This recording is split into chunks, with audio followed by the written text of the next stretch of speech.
Oke, apa penyebab sel abnormal? Setelah kita pelajari adanya inisiator oksidatif dan juga ada sesuatu yang merubah DNA. Intinya begini, sel abnormal itu akan tumbuh, akan lahir dari semua sel yang mempunyai DNA. DNA itu adalah tempat Allah menyematkan sifat, algoritma pada setiap unsur kehidupan yang terkecil, yaitu sel. Dalam DNA itu adalah terdapat pusat informasi dan pusat berpikir. Nah, kalau di tubuh manusia itu otak ini adalah DNA. Di tingkat sel itu DNA seperti otak ya. Nah, sel abnormal itu akan terjadi jika DNA ya itu ada yang berubah. Otomatis ada yang merubah. Ada yang merubah. Nah, ini. Salah satunya adalah inisiator oksidatif. Salah satunya ya. Ini gambar ini yang gambar ilustrasi bahan-bahan yang menyebabkan ya. Nah, di sini saya akan membuat proses terjadinya sel abnormal pada tubuh manusia. Jadi ingat, terjadinya sel abnormal itu adalah terjadi pada semua sel yang mempunyai DNA. Kalau sel itu tidak punya DNA, maka nggak akan terjadi sel abnormal. Apa contohnya yang tidak punya DNA? Ya, sel darah merah. Yang sampai sekarang kan belum ada kanker sel darah merah. Kalau kanker darah putih ada, sebab darah putih punya DNA. Itu. Nah, proses terjadinya sel abnormal versi konsep Carnot ya. Saya batasi ini versi konsep Carnot. Ini hasil pemikiran kami. Ada terjadi secara langsung dan terjadi tidak langsung. Saya perbesar. Ini gambar DNA kita. Ini gambar RNA kita. DNA ini terdapat di dalam nukleus. Dia adalah tempat Allah menyematkan semua sifat, semua karakter, dan semua resep tentang hereditas atau genetis dari setiap sel, itu kan. Nah, tempatnya ini DNA ini ada dalam nukleus. Nah, dalam nukleus. Kalau sel abnormal terjadi secara langsung, maka ada sesuatu yang langsung masuk ke nukleus merubah dia. Nah, otomatis seluruh hasil mitosis sel, jika ini berhasil berubah, maka dia langsung berubah. Gitu. Jadi begitu sesuatu masuk ke DNA ini dan dia berhasil merubah, maka seluruh hasil mitosis berubah dari sifat sel asal.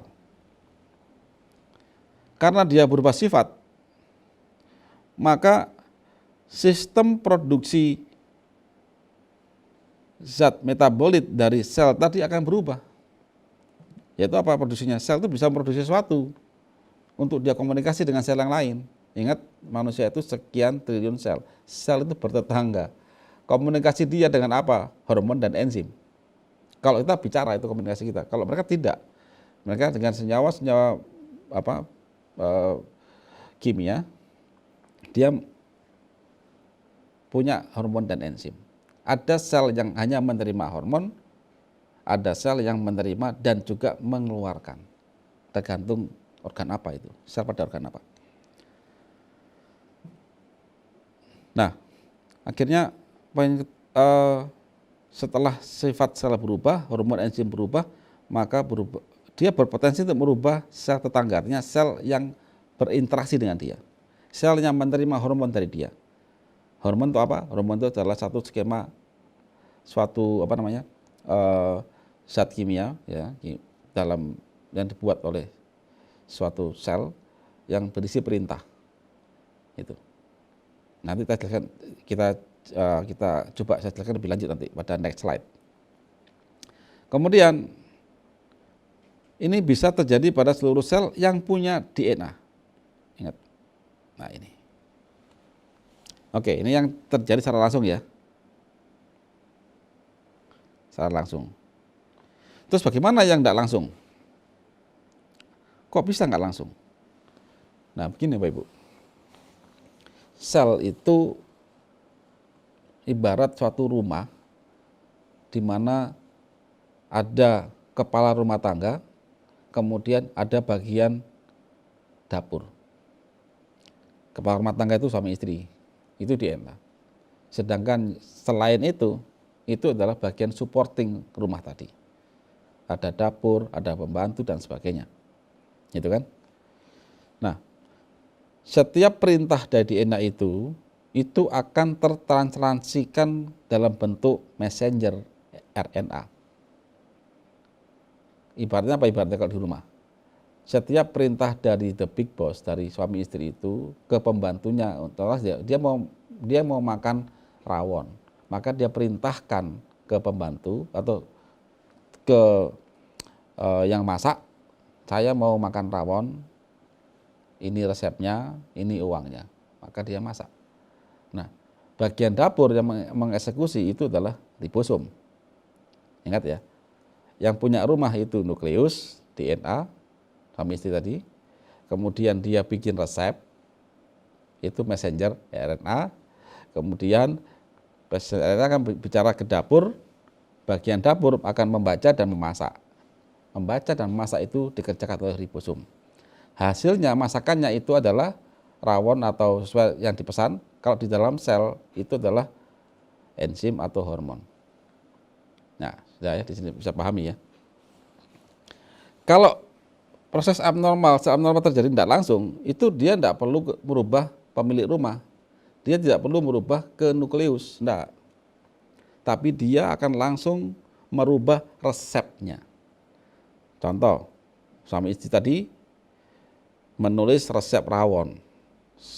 Rawon itu, karena saya orang Surabaya suka makan rawon ya, dagingnya itu 1 kilo, keluaknya itu mungkin 200 gram misalkan ya.